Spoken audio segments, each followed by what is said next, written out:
2 days ago, you guys were FOMOing all over your keyboard and all over your monitor. It was a complete mess. Now, today, you're all freaked out about the prices of Bitcoin. Is the bubble over? Is it popping? Should you sell your cryptocurrencies? Let's take a look at it. I'm Brian Phobos. So we got Bitcoin Cash making a strong move here. Is it trying to take over? So at the 34, 33, Bitcoin is down over 10%. So we had this before. We had a huge pump coming out of Korea, and we're seeing it again, guys. So is it going to make a run for it? And is Bitcoin finished? I don't think so. We're going to go into the reasons why. We're going to go into a lot of things, but what I wanted to look at is this market here. So we have all this volume coming out of Korea, but we also do have a lot of volume coming from Bitfinex as well. And this trade pair is not to a fiat currency, so I'm not really looking at that so much. I'm looking at more of the US dollar and the Korean currency. So I just think it's another huge pump. How much validity there is behind it and how much steam will get behind it. And I'm not saying anything bad about Bitcoin Cash. I think that there could be some longevity there in the future, but for it to catch up to Bitcoin and kind of become the Bitcoin, that situation already, there was kind of already an attempt on that, you know, back here, right here in early November, there was kind of an attempt at that, essentially. And of course, we still have all the issues with Bitcoin. The unconfirmed transaction situation just continues to grow and grow and grow. It's out of control. The fees are out of control. And if you guys watch my channel, you know, I think it's ridiculous. That situation is ridiculous. And does Bitcoin Cash have a better situation with the bigger blocks and, you know, lower transaction fees? Yeah, of course. But I actually think that Litecoin is a more plausible coin just because it's on Coinbase right now, that more people have access to that, for that it could potentially take over, that would make more sense. Ethereum, I feel, has quite a bit of downward pressure from all these ICOs and then these crappy developers and stuff from these ICO. 95% of these ICOs are scams, guys. And then they're going to sell their Ethereum. Now they might, you know, diversify into Bitcoin and stuff like that. But if they're always selling the Ethereum to kind of cash out of these ICOs, all this money that they earn, then you always kind of have downward pressure on Ethereum. But I'm not saying Ethereum can't you know, blow up to 1,000, 2,000, 3,000. I mean, sky's the limit with this. There's just so much money coming in. You know, we're at $608 billion. And it was literally just a couple weeks ago when we were at $300 billion. There's an absurd amount of capital coming into it, and I don't see any end in sight, to tell you the truth. And here's why.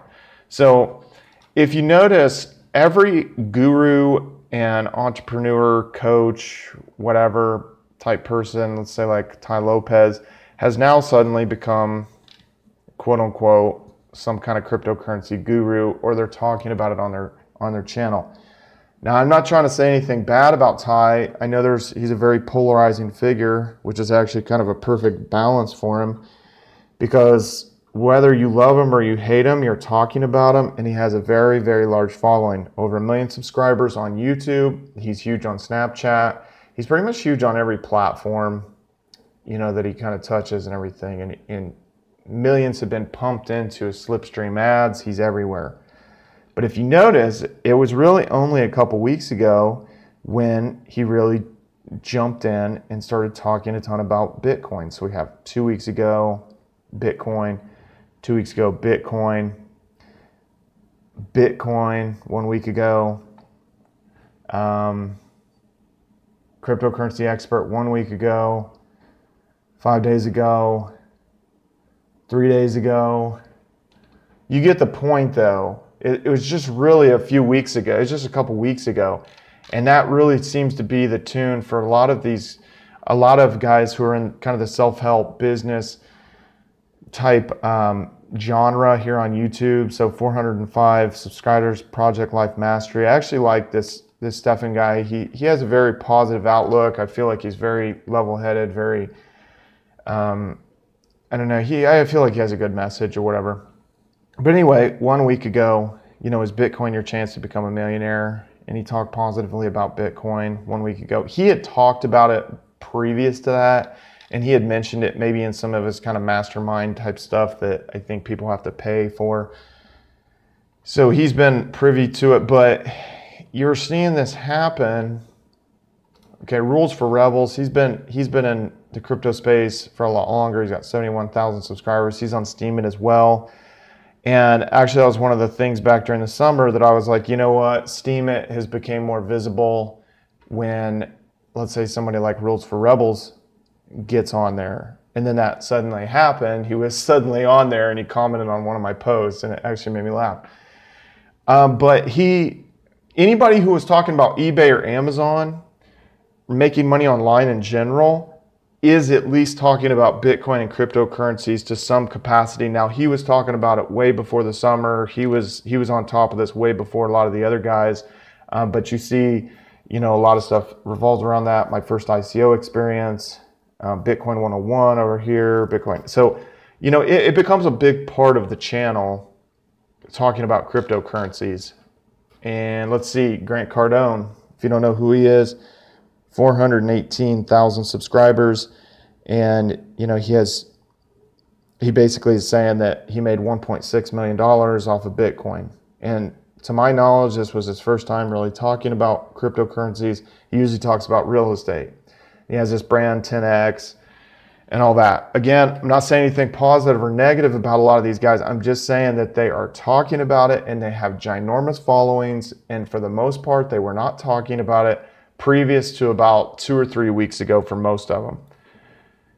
So then even people who don't seem to have anything to do with the space, they're even talking about it. So this is Twins TV, and if you guys maybe watch pranks or anything, they would do a lot of these bait bike pranks where they would tie a rope to the bike and then they would act like somebody stole the bike. A lot of it was staged, but regardless, it doesn't matter. They have 2.7 million subscribers. I happened to watch this video because they hadn't made a video for a long time because they got demonetized by YouTube for all this outlandish stuff.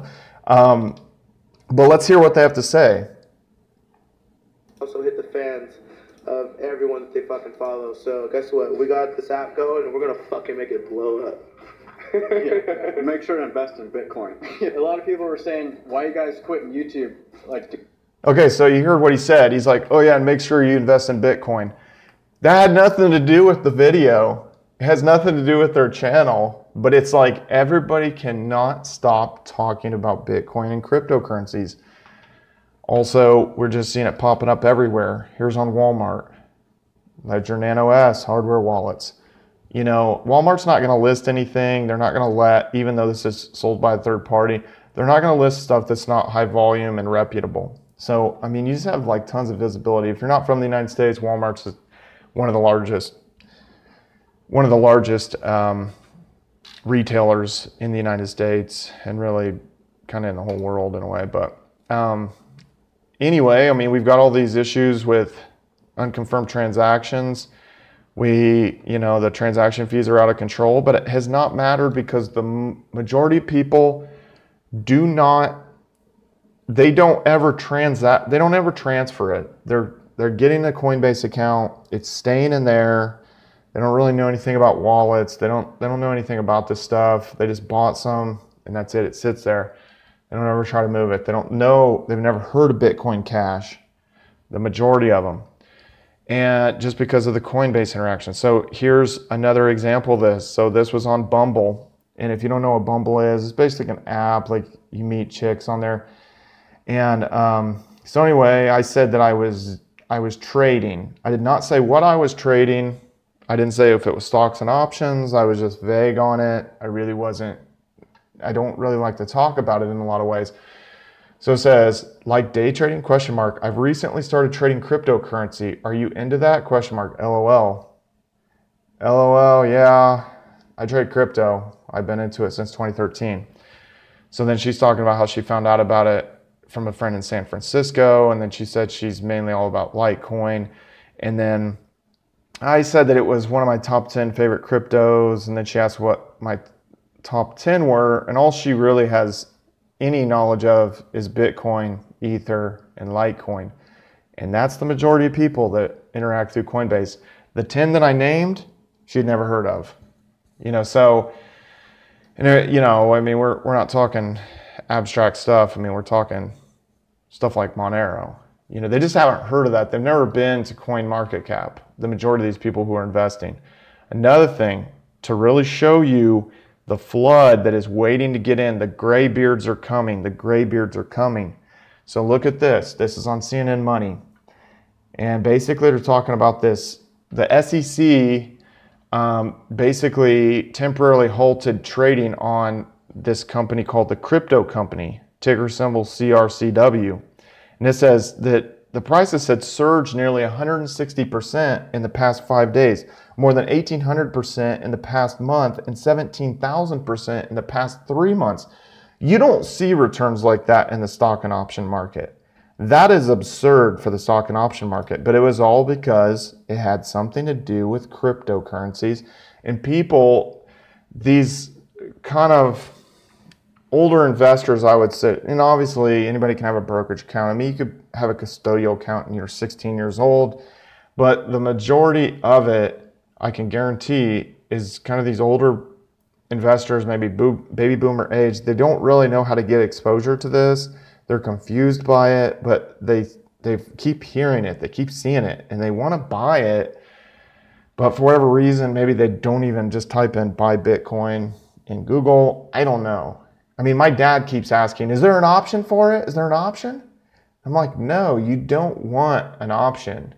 If you want to own this stuff, you want to actually own it and control your keys, so you actually own it. If you don't have your keys, you don't own the coins. So anyway, this was making absurd gains, but look, it says the stunning rise has lifted the company's market value to more than 11 billion. And then it says, to put that in perspective, basically that's bigger than Macy's, New York Times, and Under Armour. And this is just kind of like a newer company that got listed, and then it's just popping off like crazy because it has crypto in the name. And they're basically saying that they offer a portfolio of digital assets, technologies, and consulting services to the blockchain and cryptocurrency markets. But anyway, trading is halted for whatever reason, but it doesn't matter. It just shows you that these people are just trying to pile into it. They want some level of exposure.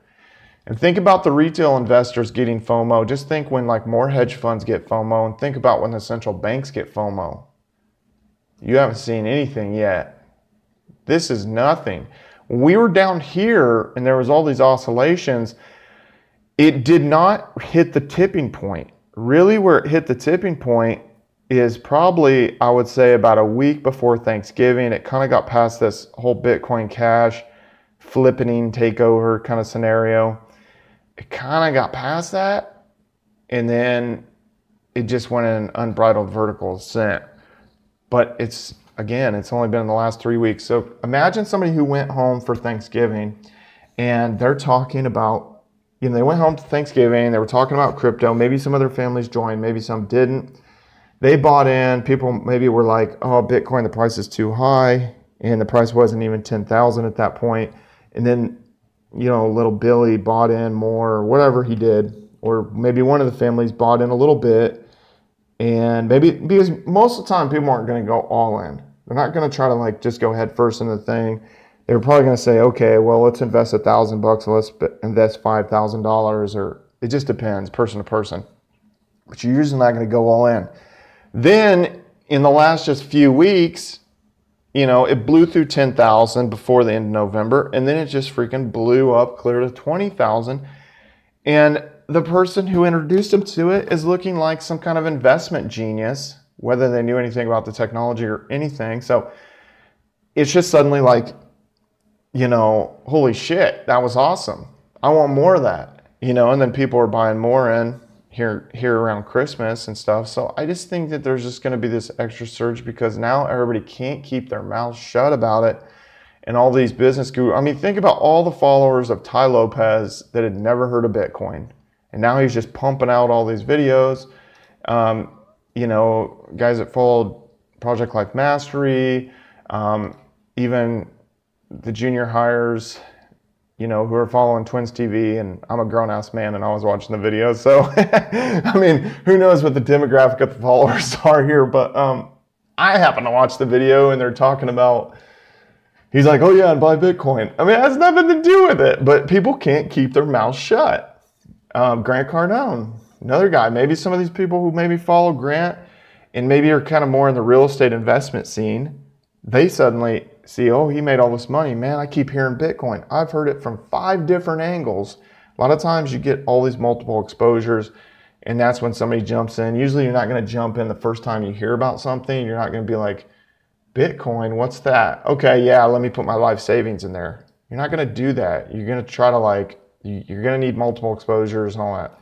James Arthucher, I don't know if I already mentioned this, but he's been pumping all types of ad stream on YouTube and spending all types of absurd amount of money, and he has a very large following from the investment world. So it's just more and more and more people spilling in. It just hit that tipping point, and whatever it was, it really had not achieved it down here because there was all these uncertainty. There was all kinds of uncertainty. And even though Bitcoin did not improve and it does not work as well as it did in 2013, it has not mattered. It's just people don't know anything about that. So that being said, obviously any kind of a decision of you selling your cryptocurrencies or what you're going to do clearly has to be up to you, and just depends on what's going on with you and your family and those kind of things. Don't do anything, I guess, totally crazy. I mean, there are people taking large mortgages out against their houses and that kind of stuff, and some have look like geniuses up to this point, and then some people went all in back in 2013, 2014. It didn't work out as well for them. So it just really can't say for sure, but everything that I'm seeing, guys, and all the cross exposures where people don't even know I'm in cryptocurrencies, that they're bringing it up. But then on top of that, I'm having about 5 people contact me a day, pretty much wanting free consulting. And it's honestly overwhelming. So the people who know I'm in cryptocurrencies or know that I know something about it, they're trying to reach out to me. And then you've got all these people that don't know that I know anything about it, and they're bringing it up. I'm not the one bringing it up. So that there just shows you that it really hit past the tipping point. And I think going into the holidays here, we're going to see an additional surge. And again, I don't know for sure, but I just feel like it is going to rise up above the $20,000 level, and we are going to see additional price action on Ethereum and Litecoin. Regardless of any technological merits of any of them, it's just going to go up. So that's my assessment, guys. What do you guys think? Have you guys got any family members involved, or do you think people are going to buy cryptocurrencies as a gift and for the first time here around Christmas? Subscribe to me on all social media, @Brian Phobos, Twitter, Instagram, Steemit, YouTube. See you guys later.